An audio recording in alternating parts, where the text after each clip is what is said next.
Another update in this whole Blake Lively versus Justin Baldoni situation. This one involves Jed Wallace, whose agency Street Relations Incorporated did crisis PR for the Wayfarer parties. He's accused of being like the orchestrator of this crazy shadow smear campaign, delusional fan fiction. He was recently dismissed from the case, but without prejudice, so Blake Lively filed a second amended complaint. He filed a motion to dismiss that second amended complaint. She, of course, opposed that, and now we have his reply in support of his motion to dismiss. Holy litigation privilege. Batman. Blake Lively just got absolutely roasted by a crisis PR firm's legal team, and honestly, I'm here for it. If you thought celebrity lawsuits couldn't get more petty, wait until you hear about the Blue Jean Baby mystery that is Blake's legal team scrambling like they're trying to solve a Taylor Swift Easter egg. But here's the kicker.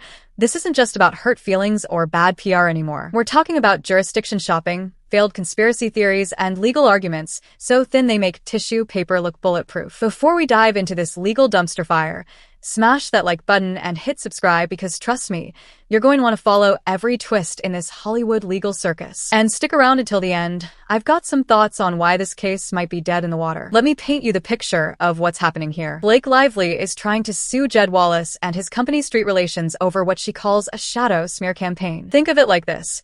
Blake claims Jed orchestrated some kind of behind-the-scenes PR nightmare to destroy her reputation. But here's where it gets spicy. Jed Wallace's legal team just filed what might be the most savage motion to dismiss I've read in months. They're basically saying Blake's entire case is built on legal quicksand, and they're not wrong. The core issue? Blake can't figure out which court should even hear her case. She's been jurisdiction shopping harder than someone trying to find the perfect Black Friday deal. Like the seasons, Blake Lively's efforts to retain jurisdiction over Jed Wallace and Street Relations are ever-changing, from a conspiracy-based theory of jurisdiction, asserted in the spring but rejected in the summer, to now in the fall, a novel theory that Lively had not raised in her prior complaint, but which is now the primary focus of her argument, specifically that Section 302A1 of the New York long-arm statute confers jurisdiction. This change is likely explained by Lively's inability to overcome her pleadings and sworn testimony that the two claims against the Wallace defendants sound in defamation, and thus the conspiracy theory of jurisdiction found in Sections 302A2 and A3 is inapplicable. First, she tried a conspiracy-based theory in the spring, rejected. Then she pivoted to a completely different legal approach in the fall. When I looked at this filing, what jumped out immediately was this line. Like the seasons, Blake Lively's efforts to retain jurisdiction over Jed Wallace are ever-changing. That's not just legal writing. That's literary shade with a law degree. Here's the fundamental problem Blake faces. Her claims sound like defamation, but New York has something called a defamation exception that kicks out-of-state defendants like Jed Wallace out of New York courts for these types of cases. Think of it like this. If I'm in Texas and I say something mean about you that hurts your reputation in New York, you can't necessarily drag me to New York court just because that's where you live. Her two-paragraph attempt in a 31-page brief to overcome the defamation exception is hardly a response at all. The colors in autumn are so bright just before they lose it all. What the hell? And the change of seasons has not cured the novelty or inapplicability of her A1 argument. A defamation claim is defined in terms of damage to reputation. Thus, New York law considers claims sounding in tort to be defamation claims, where those claims seek damages for injury to reputation, or where the entire injury complained of by plaintiff flows from the effect on her reputation. The law says, nice try, but file where the defendant is. Blake's response to this? She's arguing her claims aren't really defamation claims. She says they're false light claims and something called FEA claims. But here's the problem. When you read her actual allegations, they're all about reputational damage. She literally says the campaign caused devastation to her reputation. It's like trying to call a duck a swan. You can change the label, but we all know what we're looking at. What do you think about this legal strategy? Is Blake being too clever for her own good? Or is this just desperate litigation tactics?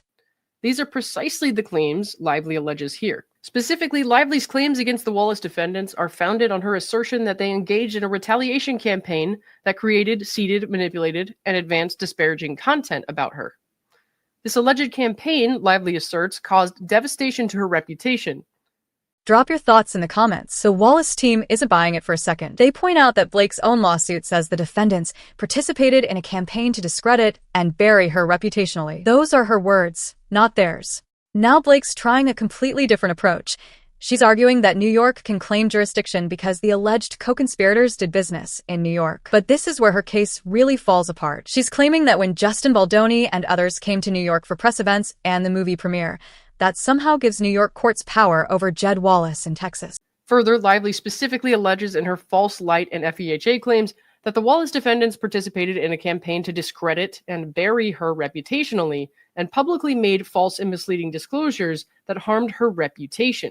Even Lively's general allegations regarding the actions of the unspecified defendants show that she seeks to redress alleged reputational harm caused by false statements. But there's a massive problem with this theory. For this to work legally, Jed Wallace would need to be the puppet master controlling these New York activities. Instead, Blake's own lawsuit says the opposite, that Baldoni and company hired Wallace, not the other way around. She's got the power dynamic completely backwards. It's like trying to sue the consultant when the CEO made the decisions. The legal relationship doesn't support her theory. Let me break down why Blake's legal strategy is riskier than a Marvel movie without post-credit scenes. The Wallace defendants are systematically dismantling every jurisdictional theory Blake has thrown at the wall. Remember, she needs New York to have jurisdiction over Texas defendants, and that's actually pretty hard to do. For conspiracy-based jurisdiction, Blake needs to prove 3 things. First, that Wallace knew about activities happening in New York. Second, that those New York activities benefited Wallace. Third, that the New York actors were following Wallace's directions. Lively refuses to substantively engage in this argument, ignores her own allegations, and instead relies entirely on her ipse dixit that neither the false light claim nor the FEHA aiding and abetting claim fall under the defamation exception. Lively also appears to argue that the exception does not apply to her FEHA claim because it is based not only on the Wallace defendants' boosting of negative narratives, but also on their provision of advice and counsel to the Wayfarer parties, activity she asserts does not arguably sound in defamation. She's striking out on all 3. On the knowledge front, Blake points to email timestamps and Instagram posts as proof that Wallace knew people were in New York. But here's the reality check from the defense. Lively never alleges that Wallace saw these timestamps or area codes, much less that he understood them to mean anyone was presently in New York. This is brilliant legal writing because it exposes how flimsy Blake's evidence really is. She's basically saying, well, the information was out there, so he must have known. That's not how the law works. You need actual knowledge, not theoretical possibilities. And honestly, the Instagram argument is particularly weak. Celebrities post delayed content all the time to avoid showing their real-time location for security reasons. Blake should know this better than anyone. The benefit analysis is even worse for Blake.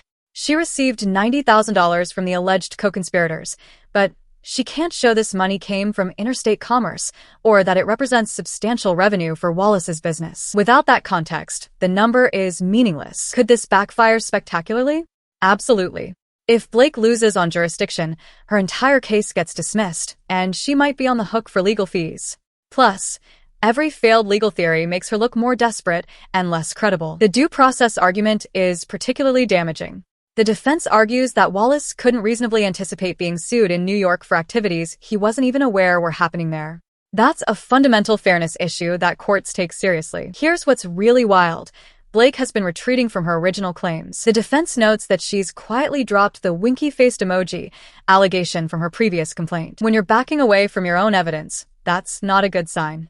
The choice of law issues are equally problematic. Even if Blake somehow survives the jurisdiction challenge, she faces the reality that Texas or New York law might bar her false light claim entirely. Different states have different rules about these types of privacy-based lawsuits. The implications here go way beyond just Blake Lively versus some PR firm in Texas. We're watching a masterclass in how celebrity litigation can spiral completely out of control. Think about Blake's public image right now. She went from "It Ends With Us" promotional drama to filing federal lawsuits claiming vast conspiracies against her. Every legal filing makes her seem more paranoid and less sympathetic to the general public. The entertainment industry is definitely taking notes here. Crisis PR firms like Street Relations work with celebrities all the time. If Blake's legal theory succeeded, it would basically make every PR consultant a potential federal defendant anytime a celebrity felt their reputation was damaged. That's a chilling effect the courts probably don't want to create. The legal system isn't supposed to be a remedy for every PR disaster or hurt feelings. What's particularly telling is how the Wallace team is handling this. They're not just defending, they're going on offense. The Blue Jean Baby reference in their filing is pure trolling, and it shows they're not intimidated by Blake's celebrity status. The reference comes from Blake's own social media post that she used as evidence in her lawsuit. She posted something captioned Blake Lively at Blue Jean Baby New York, but as the defense points out, anyone familiar with pop culture knows Blue Jean Baby LA Lady is from Elton John, not some New York reference. This is the legal equivalent of actually it's pronounced. It's pedantic, it's petty, and it's absolutely devastating to Blake's credibility. Her own evidence doesn't support her claims. The broader entertainment law community has to be watching this case closely. Blake's approach of suing everyone remotely connected to negative publicity sets a dangerous precedent. PR firms, journalists, social media companies. Where does it end? The marriage implications are fascinating too.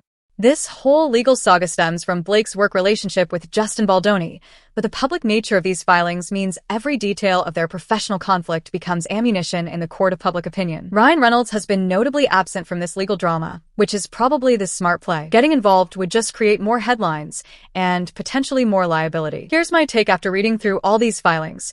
Blake Lively's case is in serious trouble, and I don't think her legal team is being honest with her about the odds. The jurisdictional problems are fundamental, not technical. She's trying to sue Texas defendants in New York federal court for conduct that allegedly happened in multiple states, and she can't establish the necessary legal connections. When I see a plaintiff changing jurisdictional theories multiple times, that tells me they're throwing legal spaghetti at the wall hoping something sticks.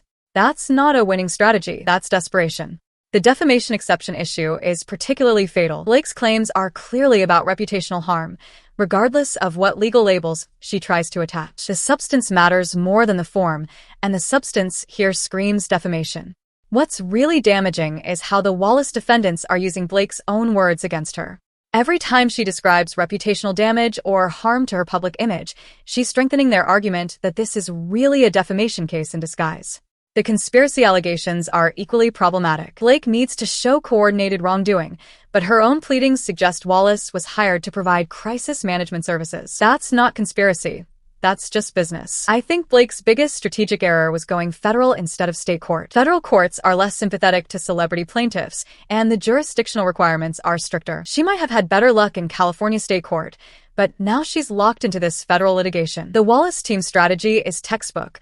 Attack jurisdiction first. Force Blake to fight on legal technicalities instead of emotional arguments.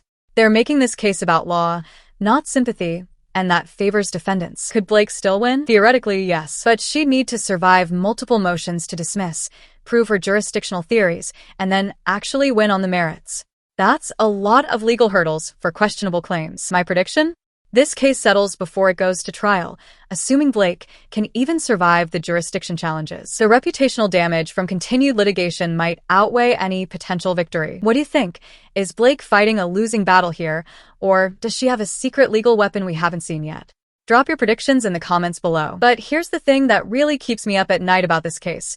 We haven't seen Blake's response to this latest motion yet. Is she going to double down with even more creative legal theories? Will she finally address the Blue Jean Baby embarrassment? Or is this where her legal team finally tells her it's time to cut losses and move on? The Wallace defendants have basically dared Blake to prove her case with actual evidence instead of speculation and celebrity privilege. They're saying, show us the receipts or go home. And honestly, after reading this motion, I'm not sure Blake has the receipts. The next filing in this case could be a total capitulation or the most desperate Hail Mary in celebrity litigation history. Either way, it's going to be must-see legal TV. This whole saga proves that in the age of social media and instant outrage, sometimes the real battle isn't in the court of public opinion, it's in actual court, where evidence matters more than followers. So what's your take? Is Blake Lively a victim of an elaborate smear campaign? Or is this just another celebrity who can't handle negative publicity? Let me know in the comments and make sure you're subscribed because something tells me this legal drama is far from over. The question isn't whether Blake will survive this motion to dismiss, it's whether her reputation can survive what comes next. Hit that notification bell because when the next filing drops, you're going to want to be here for the breakdown. Trust me, this story is just getting started.